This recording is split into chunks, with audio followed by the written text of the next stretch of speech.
this is going terrible.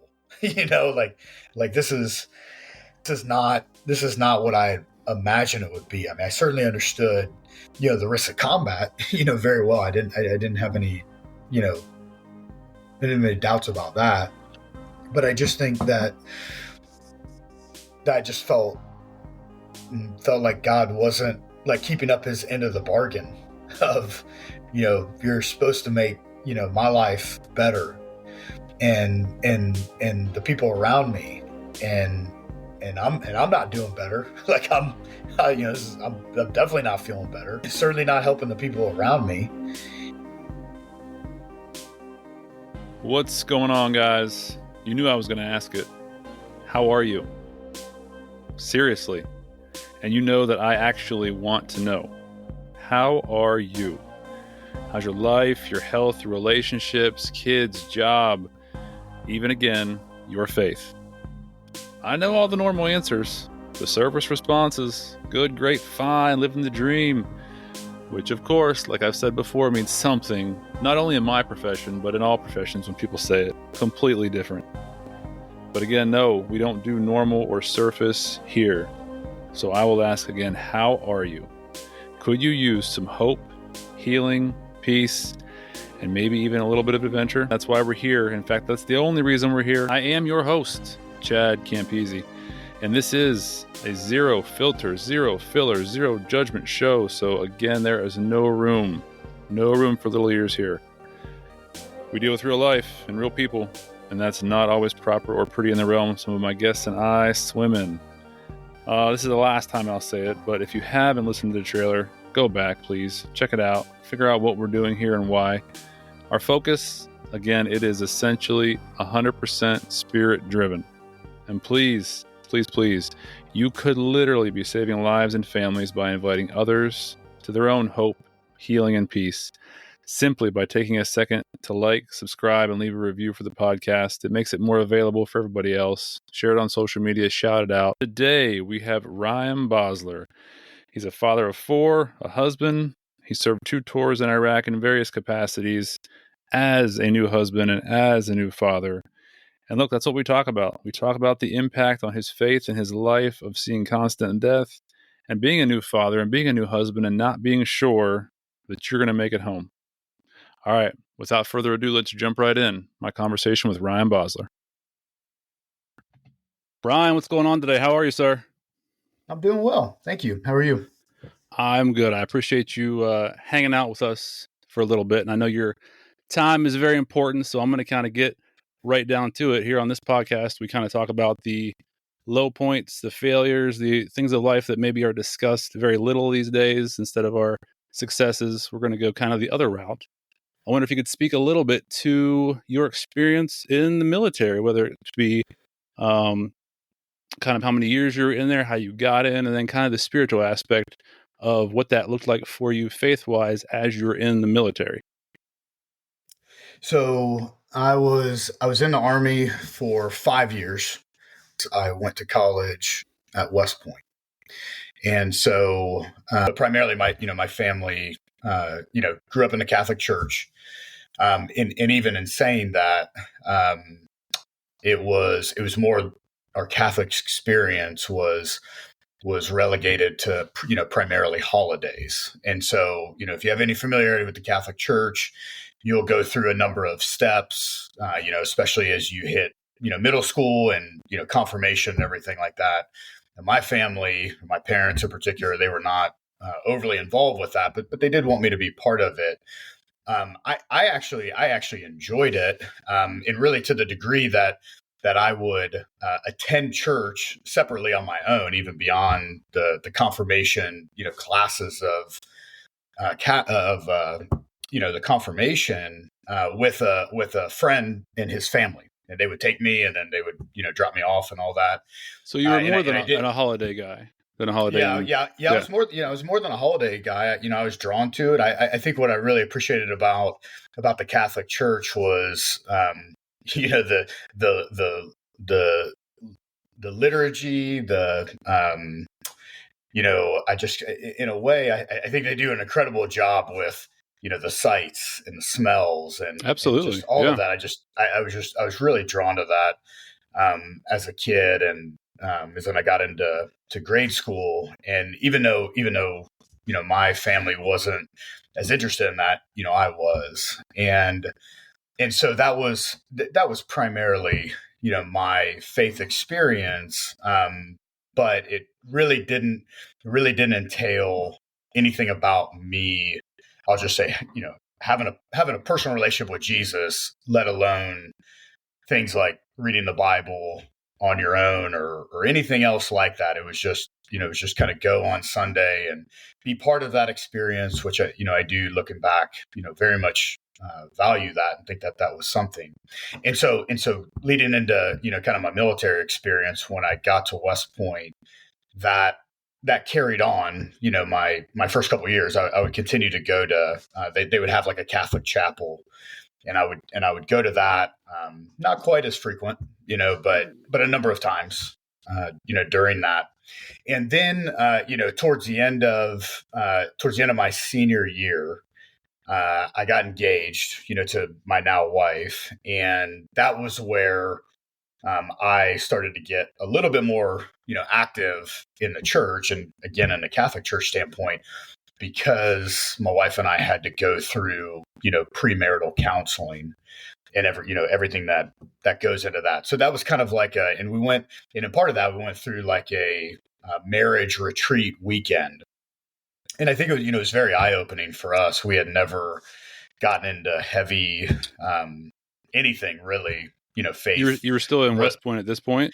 Yeah. So Yeah. I got engaged. I got engaged my senior year, and then eventually we were married a few weeks after I graduated. Can I take you from back college. to West Point a little bit, simply because I'm quite frankly interested in the experience at West Point, and also being in West Point, that's more of a military college, right?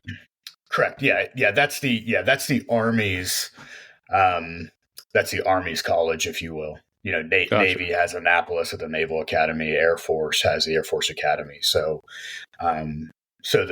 West Point U.S. Military Academy is the commissioning program. Is there a reason that you had decided on going to West Point? I'm assuming if you're going to West Point, you're planning on going into the Army and becoming part of that, right? Yeah, but admittedly, my family didn't have a huge history in military involvement. Really, the way that I got interested in the military academy was because I was recruited to play sports there, and so that was my initial experience of visiting from high school, was as a recruit, and that was how I started to learn about it. So I won't say, unfortunately, I can't say it was directly because of this burning desire to serve my nation. It was because I really wanted to play Division I college athletics, and it didn't look like I had as many opportunities in the state of Ohio, which was where I was from. What's And the all sport? of a sudden, What's the sport of choice? I played soccer. I played soccer, and I played baseball. Yeah. Soccer and baseball. Yep. Okay. So did Yeah, you end up playing Division I for West Point? Yeah, I played for all of about a month, and then pretty much washed out. Yeah, which was. Oh, I'm sorry I asked that question. Then no, it's fair. No, very open about it. It's one of my regrets. I had a situation where the coach basically said to me, "Hey, I don't really ever see a place for you on our starting roster. So, you're welcome to kind of hang out on our JV or our practice squad, however long you want, but you'll probably never see the field." And unfortunately, instead of taking that as a challenge and stepping up and working hard to earn a spot, I was very much an arrogant 18-year-old kid that said, well, screw you. You don't know what you're talking about. So I don't need this. And I stopped playing. Gotcha. But you kept going to West Point did you know that you were going to go into the Army after that then, or? Yeah. So I think in a way, having transitioned, away from that was it. Then it definitely opened my eyes up more to, what West Point had to offer in terms of preparing you, for the Army. Because I mean, really, I think kind of the way it's talked about a lot, in that world is what West Point is a leadership laboratory, and I was very much drawn to to leadership, and so And structure, being man. it, The Catholic Church is very, very structured. So it yeah, seems like structure is your thing. I think yeah, absolutely. And I would say, looking back, that was a big thing that drew me, to kind of that initial steps in faith. Even though I didn't understand it at the time, it was very much being drawn to that routine and that structure. Gotcha. So yeah, so that was what kind of continued to pique my interest through the rest of the time was the leadership side of it, and then West Point offered a lot of opportunities to pursue different types of military training that weren't always just readily available to participate in when you're in the regular Army. So in other words, I knew that I had kind of this one-time opportunity to be able to go to, a few different schools that most likely I would not be able to go to, when I was at the academy. So that kind of became the new, pursuit, not having athletics anymore. Gotcha. What were some of those schools? So, I mean, so the primary school, that I spent a year training for was what's called the Special Forces Combat Diver Qualification Course. Oh, So, if you think about, so in the Army world, for Special Forces, what would be our Green Berets, their teams are divided into a few different specialty units. One of them would be like airborne operations, high altitude, low opening. That would be one side of it. Another side of it would be amphibious operations. So, in other words, that would probably be a little bit more of kind of the Army special operations equivalents to things like what the Navy SEALs do. So that was something that I had. We had to train up for it, and there was a tryout process, and we trained all year, and this was my junior year in college, and then we gave up our spring break to go down to Fort Campbell, Kentucky, which ironically enough, that was ultimately where my first main duty station would be years later once I became active duty. And so we went through like a pre-certification course during spring break, and then past that, and then in the summertime between my junior and senior year, we went down to the course in Key West, Florida for I think it was maybe like 5 or 6 weeks, and went through that. So gotcha. So you're going through all these schools. You get to your senior year at West Point. You make the Yep. decision to do what? Yeah, well, I made the decision to branch infantry my senior year. That was I felt like once I had gone to the Special Forces school, that kind of started me on a trajectory of wanting to be on the front lines of combat. And so in the Army world, the first step in that would be to be in the infantry, which is just ground forces primarily. So I did that, and then at Christmas time of my senior year is when Amber and I got engaged. And then shortly after, because of the fact that we were planning on getting married, shortly after I graduated, that was where we had to start into our premarital counseling.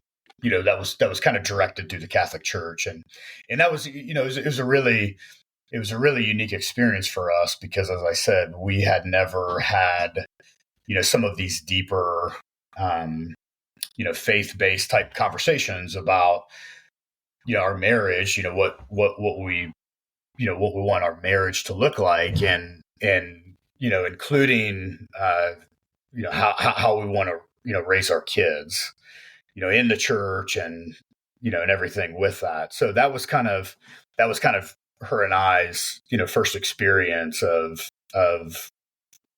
really looking at faith a little bit more seriously. However, fast forward to right after I graduated, and then and we Well, got married. I'm gonna date you real Yeah, quick. What year did you graduate? I graduated in 2002. 2002. Okay, Yep, gotcha. 2002. Yeah. All right. So I guess one other thing I would say that was a little bit unique about my experience in particular was that it was my senior year of being at the academy is when 9/11 happened. Yeah, that's kind of why I asked. I figured. Yep. So, and then, if you're, kind of familiar with the geography, West Point happens to be, about an hour outside of New York City. So, having that happen, kind of experiencing the whole lockdown, I think it was like about a week or two after 9/11 happened, we were actually down on ground zero, just trying to help out. It wasn't any that, we didn't really, I don't feel like we really did anything impactful, but it was just kind of like, hey, we're bodies that can, help do some things. So all that was, a very memorable experience of being in that time. And I think that in light of, what happened, starting 9/11, I mean, it really, obviously unknowing at the time, completely changed the trajectory of my life and my military career because, prior to 9/11, it had really been, pretty much since the Vietnam War, that the United States had been in any kind of prolonged conflict. And although there had been a few other, battles along the way, Grenada and Somalia and some of those others, and we would, we had some officers and some non-commissioned officers that were at West Point who were part of those engagements, but they were very few and far between. So to actually, know, officers and non-commissioned officers while I was there who had actual combat experience, it was relatively rare. And, It sounded kind of like you didn't really plan on having to go anywhere after there was no deployment in your future.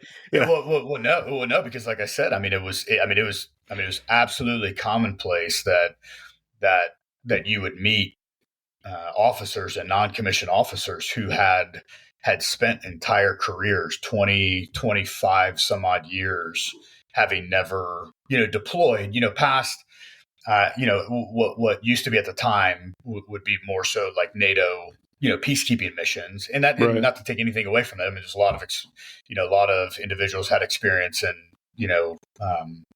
some prolonged experiences in Bosnia and a couple other places.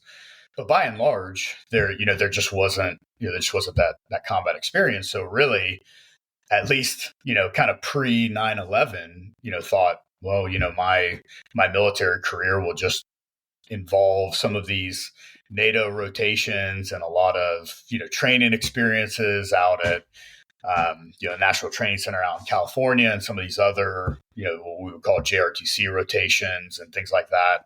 But not really imagining that, that we'd be in a prolonged conflict like we were. All right. So it sounds like you're not planning on going anywhere at first. Now, clearly, and I'm sure Amber knows that's about to change. Kind of walk me through what that looks like, knowing now, hey, I'm about to get deployed. This is real. Where do we go from there? Yeah. So in light of 9/11 happening, we got engaged, and initially we had talked about not getting married for about another year and a half, and as I'm sure everybody else that was following the news started to see that, immediately we had sent special operators into Afghanistan, and then we started to send ground units, primarily infantry units, what I was going to be a part of, into Afghanistan as well. We made the decision to get married quicker, right after I graduated. I think somewhat in the event that we didn't really know, what would happen next. And I mean, at the time, even admittedly, we didn't understand the full extent of that. And also, too, I mean, behind the scenes, for us, from a personal standpoint, what we were also weighing was my wife, her mother had been diagnosed with cancer maybe about a year or so prior. And as time went on, that prognosis, looked worse. And so there was also a little bit of, we just don't know how much longer her mom's going to be there with us. So, so sooner rather than later was kind of the point of it. So, so we did, so I did graduate. We got married 3 weeks after I graduated. And I think that, really what we had a really bad experience, with our wedding. I think primarily with the individual priest, that married us. He, just was not very, very kind, very, very loving. Okay. And now, now, in fairness to him, there were also, I mean, we had a really big wedding party, and there were a bunch of, knucklehead friends of mine that were, partying and as much, some of, Amber's crew as well. So it was a rowdy crowd. And I think it was these West Point guys, partying at your wedding. They were, it was. So, yeah. So, I mean, it was like a one part wedding celebration and another part, we just graduated celebration, Nice. kind of all wrapped into one. And so Right. again, to kind of be fair to, this priest, I think he saw a lot of bad things going on and wanted to make sure, everything,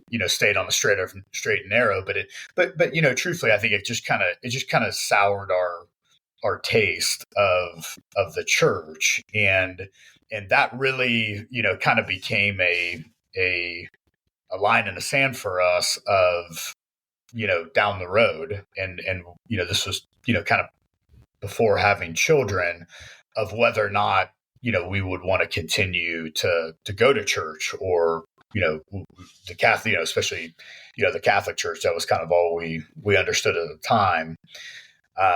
So that, that was, that was definitely, a moment for us. But after that, I was down in, I became a second lieutenant immediately after graduating. You're commissioned. And then I went down to Fort Benning, Georgia for not quite the next year. And while I was down in Georgia, you have to go through a number of schools when you become an officer. You have to go through an officer basic course, which is just kind of how to be an officer 101 that everybody has to do. Because I was in infantry, I also went through airborne school. I was down there. And then I think similarly, in light of the fact I was an infantry officer, then I also went through Ranger school. So, and now when you say you went down there, did Amber go with you, or you just went down there yourself? I went down there. Yeah. Unfortunately, I went down there myself, as I said, in light of the fact that her mother was sick. Gotcha. She left college, where she was going to college at the time, to move back home to help take care of her mom. And because of that, she had to stay in college for an extra semester. So I moved down to Fort Benning, and she stayed in Wisconsin, is where she was from, in order to finish college. And then after Christmas, shortly before I got sent off to Ranger school, she moved down to Georgia with me, and we were able to be together. Gotcha. Okay. So newlyweds, then separate for a while, then she comes to Georgia. And how long after she moved down there did you end up shipping out for your first deployment? Yeah. So as soon as she moved down, we had a couple months, and then I went to Ranger school for the next couple months, and I didn't see her during that time. And really, Ranger school, the timing, I'll say, of Ranger school, became another, definitive moment in my life, because all of a sudden we're in the middle of Ranger school, which is a fully immersive, training environment, where you don't sleep a lot, and you don't eat a lot, and you're always cold, and you're always wet, and you're always sleeping on the ground, and all of a sudden we were just finishing up a couple days in a row of patrols, and everybody's tired and everybody's hungry, And all of a sudden, the ranger instructors, call everybody in and call everybody together, and really, we just thought, we're in trouble, or somebody's in trouble, or somebody's about to be kicked out. They were always, kicking people out on the spot. And they said, this just, we're stopping the school moment for a second. We're just talking to you as real soldiers, and we want you to know that today our president declared war on Iraq. Oh, And so wow. it was actually, I was there in March, the middle of March in 2003, when the United States officially invaded into Iraq. And they said, hey, we just we want you to know that this happened. We were getting, a little bit closer, maybe halfway through, Ranger School at that time. And they said, as soon as we, finish up out of the cycle, you need to call back to your unit to, find out, what your instructions are, because, most likely a lot of you are going to have to leave. And so I finished Ranger School, and I had, maybe a month or two to get moved out of Benning and up to Fort Campbell, Kentucky, which is where I was stationed with the 101st Infantry Division. And then I immediately got shipped over to Iraq. Okay, so estimate this for me, just because I'm curious. Mm-hmm. Marriage day to getting shipped to Iraq. How long did you guys actually get to spend together as a married couple? You mean like physically together? Yeah, like you're living together, acting as husband and wife, like compared to the time you had been married, which I don't know what's that time frame, and then out of that, how much time were you actually together? Just a couple months. Really. And then you're gone. And I was gone. Okay. All right. So what's that look like? You're gone. Yeah. Where do you go? How do you go? So I think the other kind of interesting part about the timing of me leaving, and despite, I guess what I just described is us not being together physically a whole lot. We ended up finding out the day that I left that Amber was pregnant. Oh, of course. So, oh, jeez. so that was the that was a little bit of a stressful moment, just in the sense that because we were only a couple months into the initial invasion into Iraq. There really wasn't any plan, on how long we would be there, and so I think we understood that maybe I would be back, see the baby born, and maybe not. So that added just a little bit of a different dimension, some stress, I'm sure, to what was going on.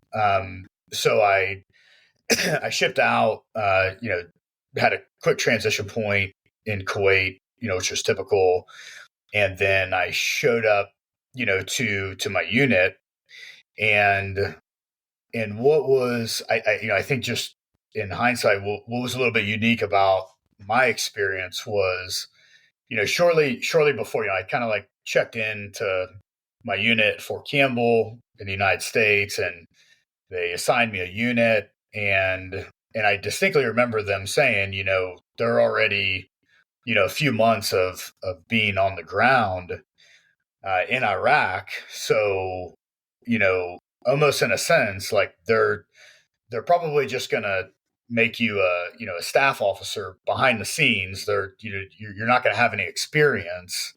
And so just kind of be prepared that you're going to get there and kind of quote unquote hang out behind a desk, understanding it's still in Iraq, but certainly not being assigned any type of leadership role. And were you happy about that, or were you having a new baby coming, not sure when you're getting back? Maybe it's a good thing to be behind the desk in a war zone. I don't know. Is that what were you thinking?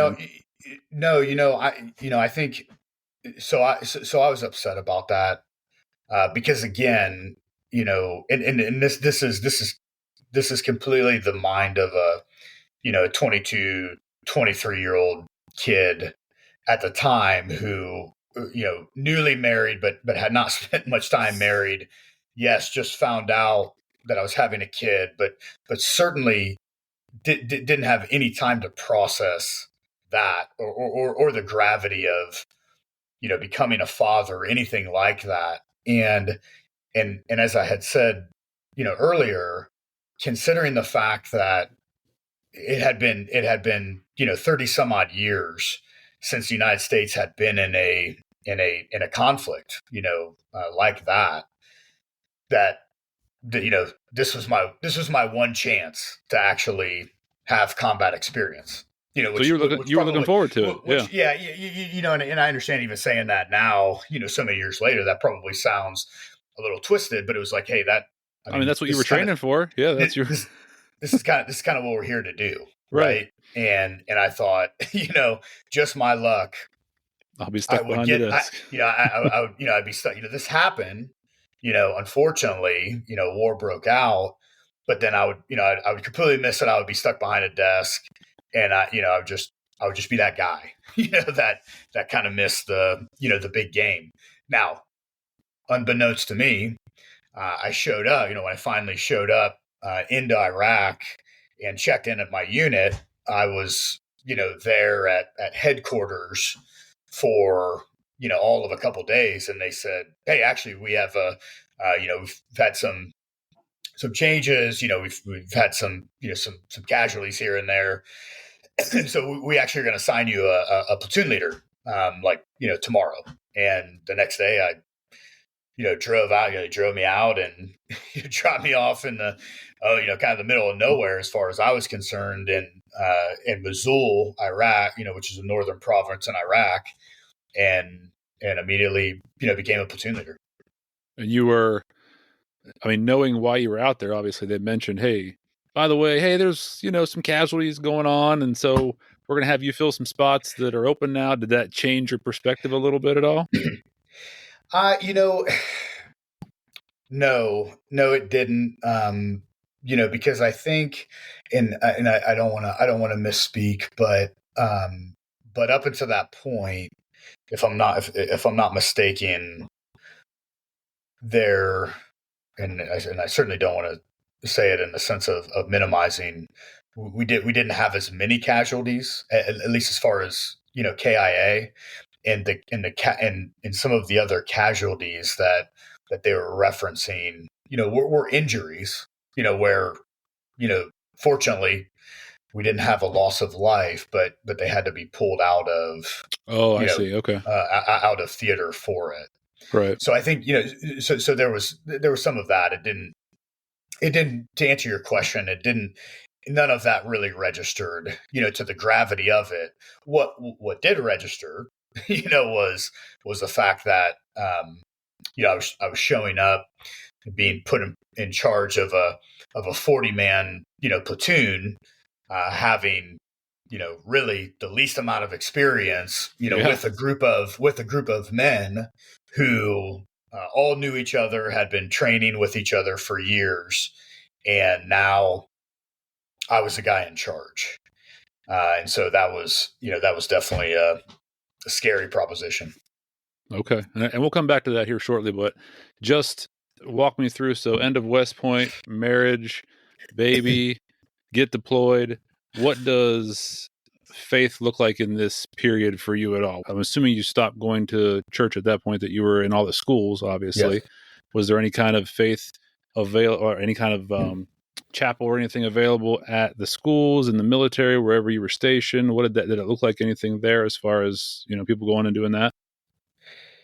Yeah, I think, I mean, I'm certain that they had those things. I wasn't part of them.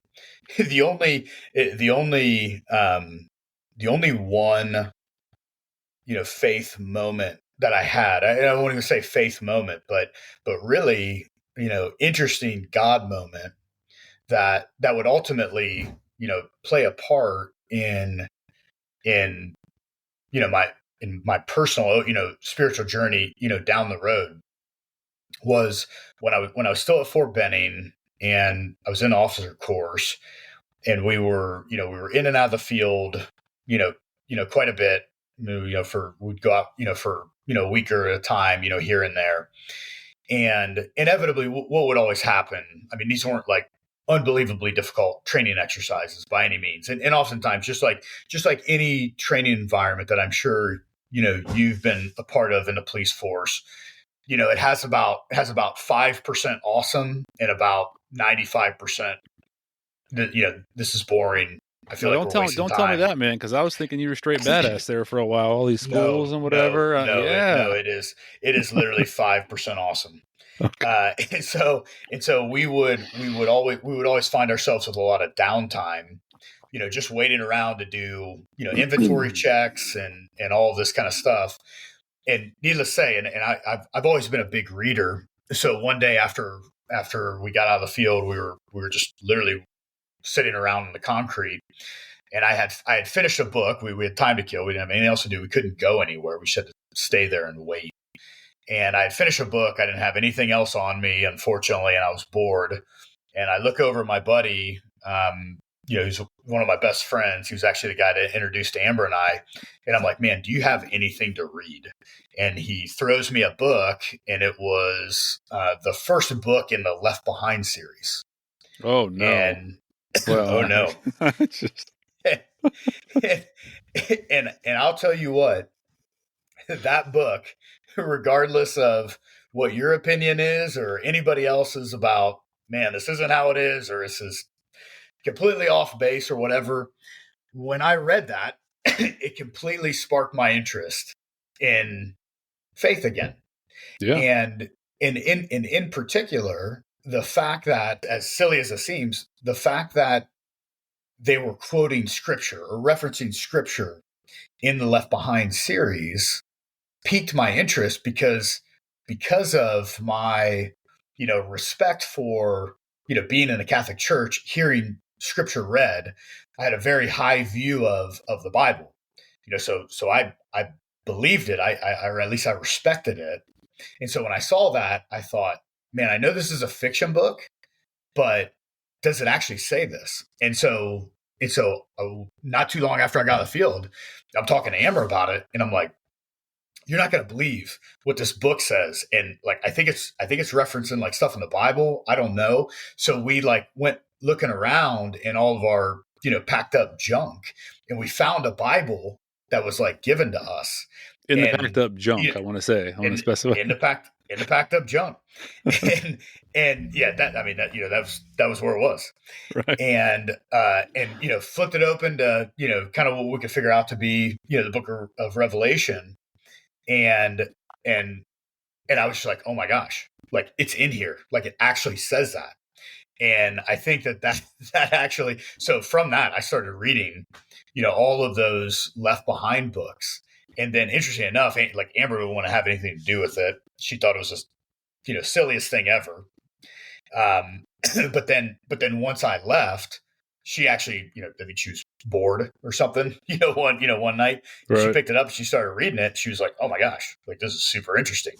Yeah. And then she connected with a friend that she knew from high school, which was kind of like, and maybe to kind of say it in in her words, it's kind of like the token Christian kid that she knew growing up. Wasn't like super great friends with her or anything, but just happened to know. And she like, connected with her, over Facebook or something, and then started asking her questions. And that was actually something that kind of, sparked Amber's, spiritual journey a little bit. Gotcha. So from then to now, you're in charge of a 40-man team in Iraq.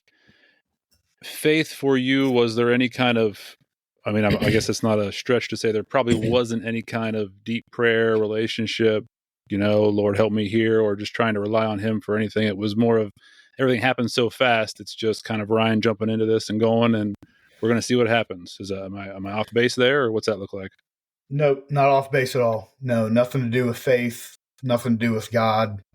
We were just focused on our mission and, patrolling every day and, an occasional, firefight here and there. And, we were assigned a power plant, to guard, is where we operated out of at the time. This is obviously still when Saddam Hussein was still alive.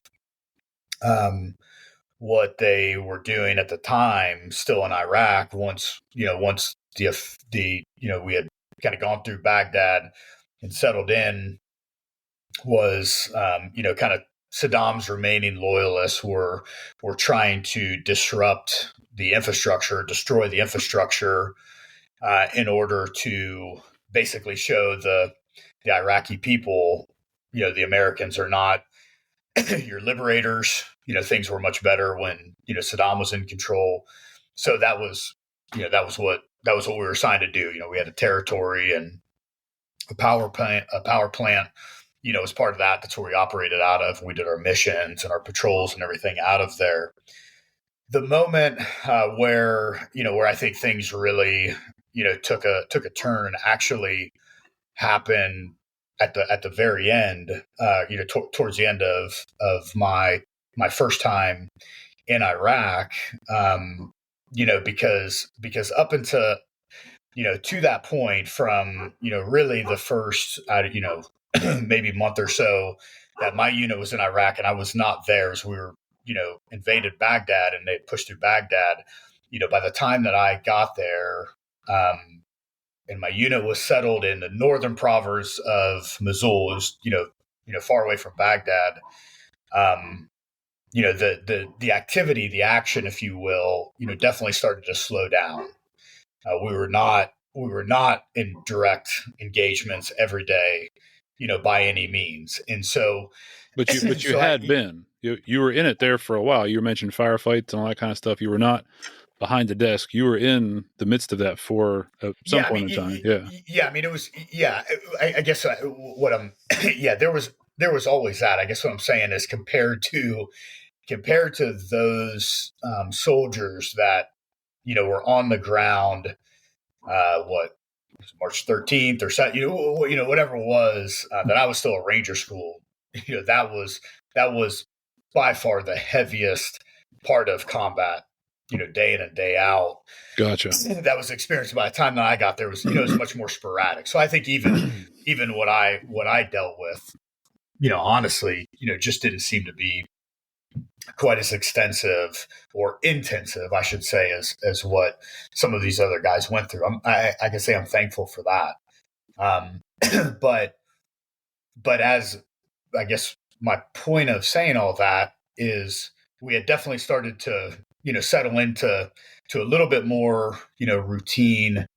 We weren't seeing quite as much, hostility, at least against, directly against us. There was more sectarian violence, Iraqis killing Iraqis. And sometimes, we would just get caught up in the crossfire of that.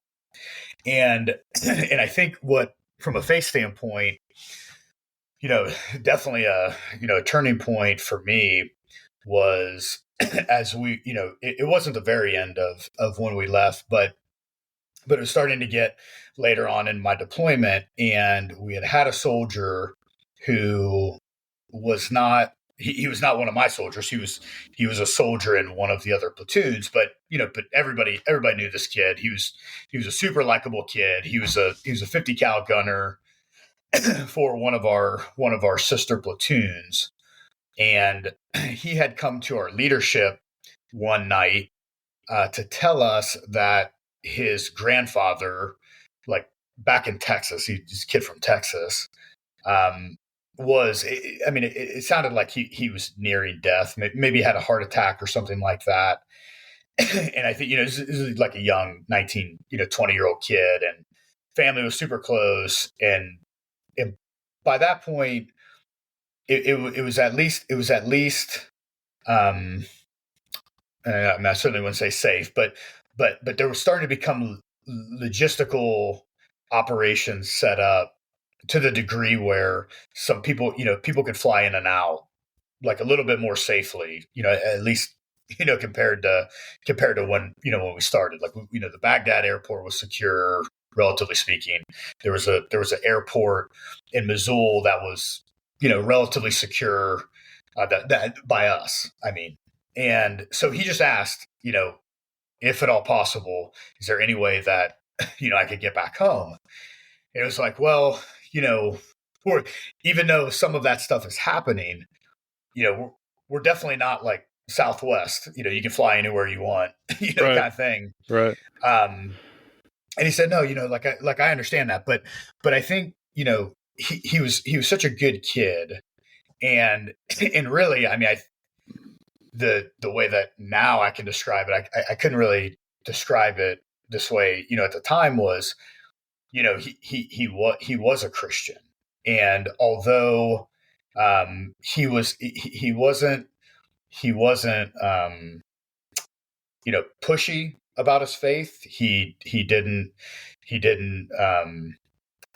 judge other soldiers who by and large, nobody was really like him. So, I mean, he was very much, the rarity, amongst all of us. Everybody actually really respected him. He was a great soldier, and he was super likable. So I think, if it would have been any other soldier that would have come to our leadership group and said, hey, I'd really like to, get on a plane and go back home and possibly see my grandfather before he passes away. It would have been like, No. sorry, Yeah. like you're just not. Yeah. But because it was him, it was like, hey, we'll try to figure it out.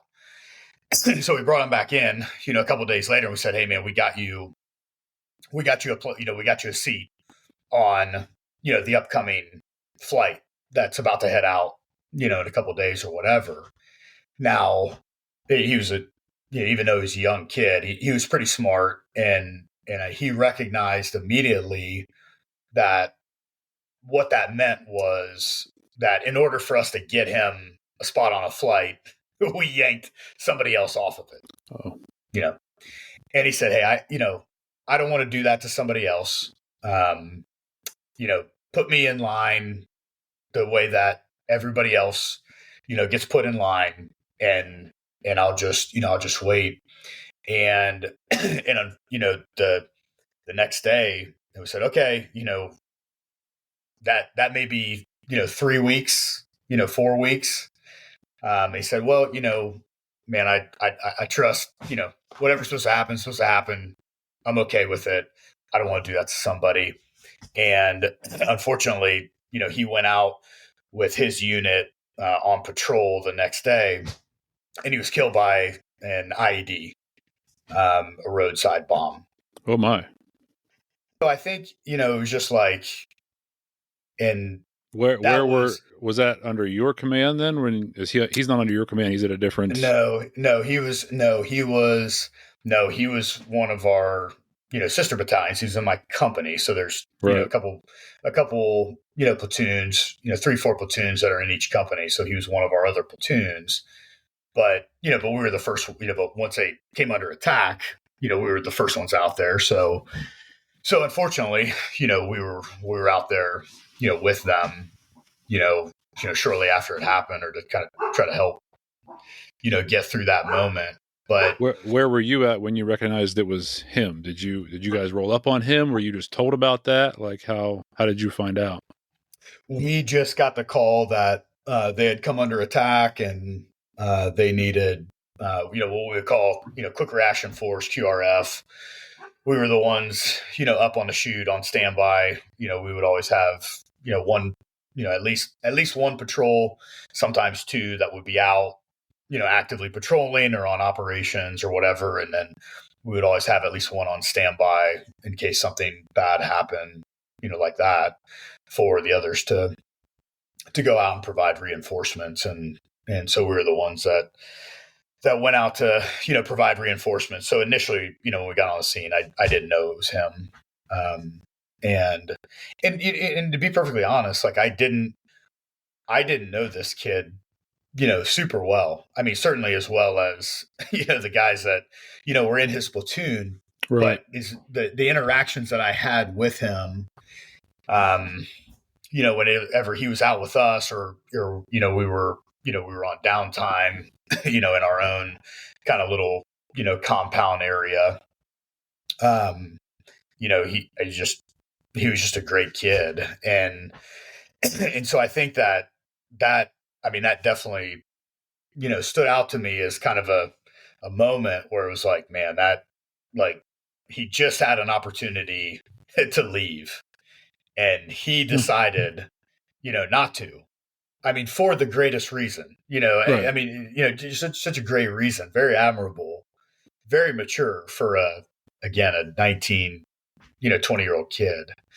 Um, so fast forward, um, you know, a number of months later, we got back, and once we got back, to Fort Campbell, we held, a memorial service, for him and, the soldiers that had been killed in combat, during that year. And, once the services are done and everything, you have, time to, meet the families. And it's kind of like a receiving line. You know what I mean? Like where everybody kind of lines up and they walk through to, you know, just pay their respects or whatever. And, and it's hard. I think from a standpoint, because I know it's so meaningful to the families that to have some of that closure and and that, that they want to be there, um, with the people that were with their son or daughter or husband or father or mother at the end, and they weren't, and to just hear about that, or whatever. Um, but for me personally, I hated it. I didn't like. I just wanted to be. I wanted to be past it. I didn't want to. You know, I didn't want to relive that. I guess, and that was just it. It was a moment that like you had to do that. So all that to say, I got in line, just like everybody else did, and I just wanted to get through the line because we had other lines, Yeah. unfortunately, as quick as I could. And I just remember, you know, when I finally got to the point where, I met his parents and I went to shake their hand and, kind of gave the standard, "I'm so sorry for your loss. Ray was a great kid, great soldier, thought the world of him, all, whatever." And his parents, his mom in particular was like, "Hey, we just want you to know that we're praying for you." And, you know, I think for me, like, and it was really quick, and and it was very genuine. It was like the look in her face, um, where like obviously, she was upset, and his father, Mike, great, great people. I've kind of loosely kept in touch with them over the years. Um, they were sad, but they just had this they just had this kind of different look about them that that even in the midst of tragedy of losing their son, that they had a sense of peace, and that they were okay, and so much so that where we were supposed to be the ones consoling them, they were saying something to me like, we just want you to know that we're praying for you. And I just, I think that like that just it just kind of like sent me spiraling, because it didn't make sense to me. And sadly, I'm embarrassed to say it, but like it it made me angry, because I'm like, this is the dumbest thing It made you that you could angry that they say. said that they were praying for you? Yeah, because I just like I did like it. I didn't want to believe it, or even just thought like why, like I couldn't understand why they would say that to me when when they were the one that like just lost a son, Like it just bothered me. I mean, and and they know this. Like I told them years later. Like it just made me mad. Like I'm just like like don't don't pray for me. Pray for yourself. You're the one that just lost a son. Right. Um, and so but so I just couldn't get out of my mind. And what was crazy was later on that day, my platoon sergeant, he's a non-commissioned officer. He was basically my right hand man, um, leading our platoon. So there was always commissioned officer, that was me. There's a lieutenant. Then there was the highest ranking non-commissioned officer. He was an E7. You know, and he came up to me and he was just like, I guess I should give a little backstory. This guy definitely was a believer. Had said to me, he was also my roommate while we were in Iraq, because all of our soldiers, stayed in kind of one room together. We were not really supposed to stay directly with our soldiers. We were supposed to give them their own time so they wouldn't have to feel like they needed to be, as formal, on their downtime. So, he and I had to kind of live apart from them. And so we became roommates, for that period of time. And I just say that because all the time he was always just like, hey, man, when we get back to, Kentucky, you come to church with me, we're going to whatever. And I'm like, no, I'm not going to do that. That, doesn't sound fun at all. So it was just, it was, and I mean, he's a super lovable guy. He's still a good friend, to these days. But if anything, it was more of a running joke. He would just say these things, and our wives were friends by this point, back at Campbell. So it was always, four of us, we're gonna go to church and we'll go get lunch and it's gonna be fun or whatever. And I'd always say, absolutely not. But that day at the memorial service, it was on a Friday, so it was leading to the weekend. And he was like, "Hey, man, what do you think about coming to church with us on Sunday and get some lunch after or whatever?" And I was like, "You know what, man? Yeah, I'll go." He was like, "Oh, okay, so I can pick you." I was like, "Nope, I'll find it. I know where it is. I'll be there." And is there a reason you thought all of a sudden that your perspective changed on that, where now you're ready to go? Is it because of the parents, I'm assuming, or? I think it like my mind was just spinning.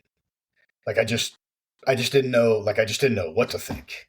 And I don't. I know part of the answer is, well, I'm at I had just had some kind of God encounter, but I but I couldn't, I certainly couldn't conceptualize that, in the moment, to where then it messed me up enough that almost in a way I wasn't thinking straight because I'd already said no, 100 times prior to that.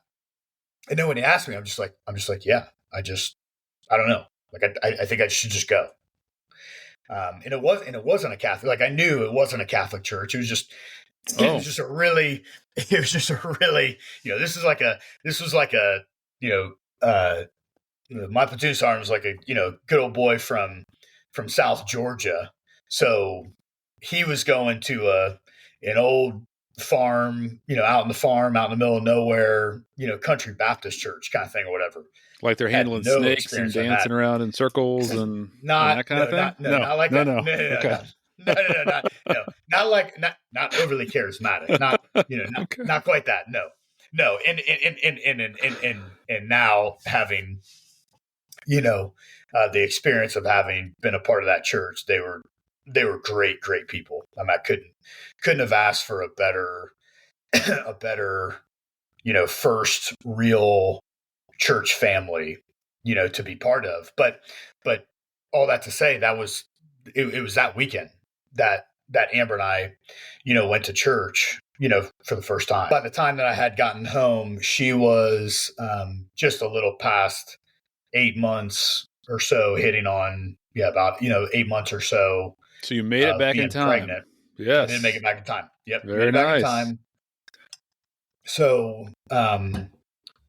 within, and again, just kind of speaking on the nature of old school, Baptist church and tradition. If you have any familiarity with that, within a couple weeks after the first time we that we went, the pastor and his wife did a house call to come to visit. Oh yeah. Which was Did they bring you a super. basket? Did they bring you a basket of a bunch of stuff too? No, No. that was the welcome wagon came like the week after, and Oh, that was okay. very. Yep, no, that's a real thing. Yep, Yeah. no, it's real. It was awesome. They brought all kinds of food and his baked Yeah. goods. What it was, I mean, it's amazing. I'm a huge fan of the welcome wagon. I think we need to bring Yeah. that back. Absolutely. This was the pastor. This was the pastor and his wife. Just showed up completely unannounced. I was literally in my underwear in my house, and Amber says, "Oh my gosh, the pastor's here." And I said, "Hide the bottle of whiskey, put away all the alcohol." But I think God had definitely been stirring in us those couple weeks that we had attended to lead up to this moment when they showed up at our house, and they come in our living room and they're sitting there with us, and they started with small talk and a little bit about our story, whatever. And then, man, he just kind of opened up scripture and dove right into the book of Romans, and started walking through the road to Romans, and talking about our do we understand our sinful nature, and that makes us apart from God. And it was just a moment where I'm like, man, no, I fully understand that I'm apart from God in light of what I feel like I just experienced in this past year, and the things that I saw, and some of the things that I did. I don't have any problem accepting that reality. I was just going to ask, some of the things you saw, some of the things you did. Can you take us back? Not there back, but some of the things were there things that you did that were bothering you as this pastor is talking to you that are coming to mind? No, I mean, without talking about the some of the specific operational details, that I mean, just honestly, a number of which are classified. Um, I think it was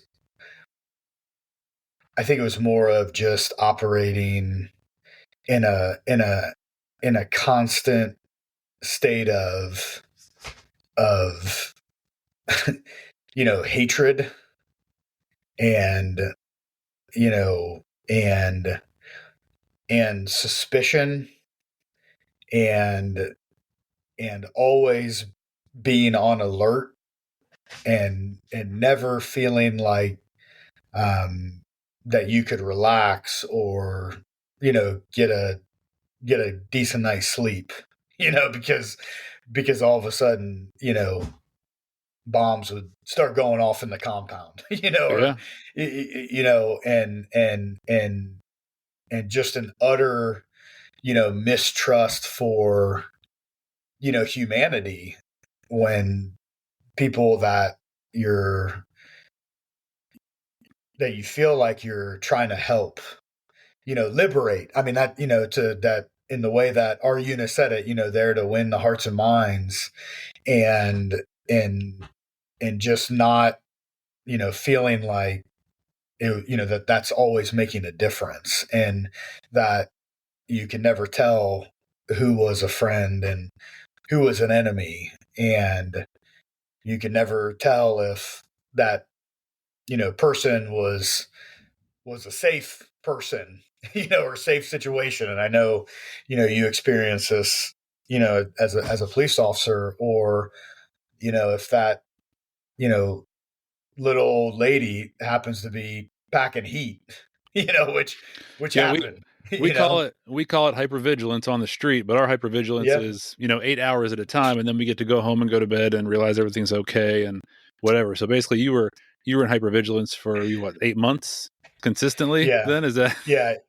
it just never turned off. And I think and I think in a lot of ways, and it was hard to turn off, at home, even though completely different and safe environment. And, but just that constant state of anxiety. And, and I mean, as soon as we got back, I mean, we were right back into the field training. I mean, there was, there was no, No downtime. downtime. Yeah. It wasn't because again, I mean, and I know, I mean, it sounds crazy now in hindsight of being in this engagement in, for 20 some odd years, but we didn't know that at the time.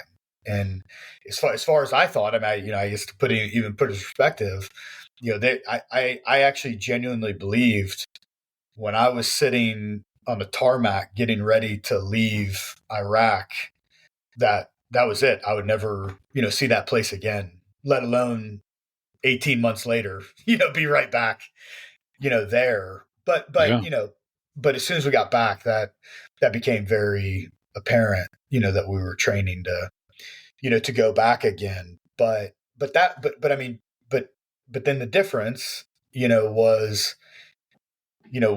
when we did get back and the memorial service was done and we had gone to, a church for the first time. And then a couple of weeks later, we get this, pastor showing up on our door and opening up scripture and, saying all these things. And I'm just like, yeah, that's totally me. Like, I don't have I don't disagree with any of it, but then saying, man, like there's a path to forgiveness. Like there is a way to have all of that, washed clean. And even though that, I mean, there was definitely a part of me that, probably didn't believe all that. Just the fact that it seemed like it was possible. And this guy was saying it, like, gave me hope. As he's talking to you, as you guys are sitting with him, I'm assuming, looking back on it, hindsight, the Spirit of God was working in your heart and mind, maybe not fully, maybe not, a complete change or anything like that, but there was a little softening of the heart, softening of the personality, softening of whatever that hardness was that was against it in the beginning. Yeah, I think the confirmation of God's Spirit working in even that moment in particular was that as he was talking and reading scripture, and this had not happened, in my time in the Catholic Church, all the times I went there, this had not happened. Even the weeks prior, although we were going, for the first time, with our friends, but in that moment, like as he was, reading, in the book of Romans, man, I literally just thought that like my heart was going to explode. Like I felt this like burning like fire. Like I don't even know what's going on, but I just need to do something. Like I mean, it was kind of like leading up to that moment of like a response. Like, do you accept Jesus Christ as your personal Lord and Savior? It's just like, yes, I don't need. Oh, like, he asked you that? It was just like, oh yeah, it was like totally a moment of invitation. Oh, wow. And what was and what was really cool was, Amber was, sitting right next to me, experiencing, hearing the same things, like hearing the exact same message, and and and as we, talked about it after, she was feeling, the exact same thing. I mean, it was completely foreign to both of us, but it was like, man, this is how I felt. And she's saying, oh my gosh, like, this is how I felt. And it's like, how do we both, feel that? I mean, and I do feel extremely, blessed, just even in that sense that we literally had a very similar, Yeah. faith, conversion experience. I think that's something that's really been a blessing, for us in our marriage. It's been a theme, in our marriage. It just seems like a lot of times, we end up, taking faith steps, almost in the same time, or at least kind of together. There's not really too many moments where either she's taken off and I'm behind, or vice versa, a little bit. But that was very much affirming, for both of us. Was like, man, when he's talking, I felt like my heart was going to explode, and just like I needed to like do something. And she was like, I felt the same way, or whatever, like to the degree that when they left, and I think that was kind of the interesting part about it. They leave, and it's like, what in the heck just happened? What do we do now? And and I'm like, I don't know. Like, I think we just did something. Like, I think something just happened. Like, Yeah. that's a just, it's like, I don't even know. I mean, other than like, man, like we need to go back to church, that was it. But man, the pastor, of this church was so incredibly kind and gracious to us. And as soon as we did that, that night, he started meeting with us over the course of the next, 6 weeks or so, every morning at church um, before his service, and doing like a new believers like Bible study, Mm.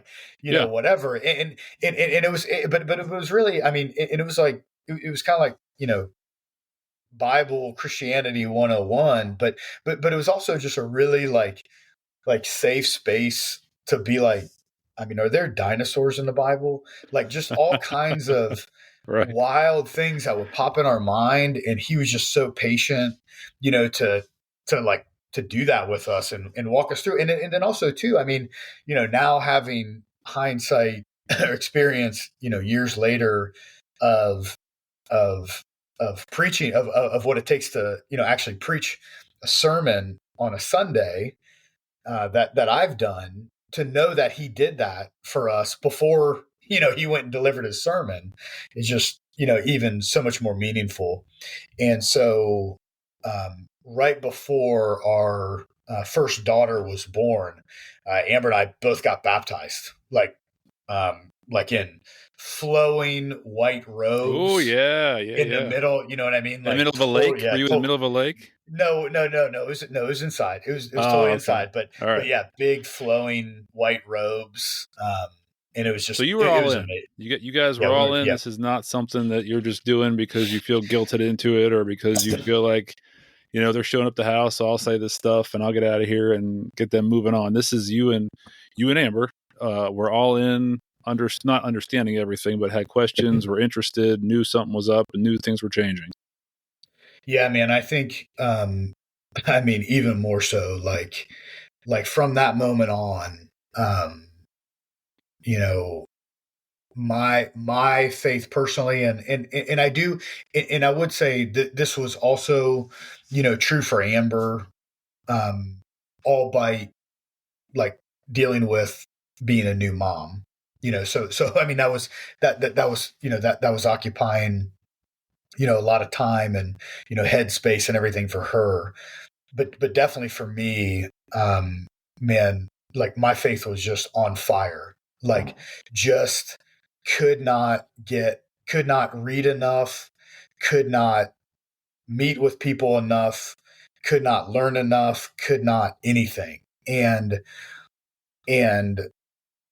because we knew that, that we were going to be going back to Iraq again. um I don't know how, but I think it struck me like, well, I'm going to be, now it was like my mind frame, kind of changed to, well, like these were I mean, I know, we were there to, protect innocent people. But there were there were also a lot of bad people, that, there's a different story.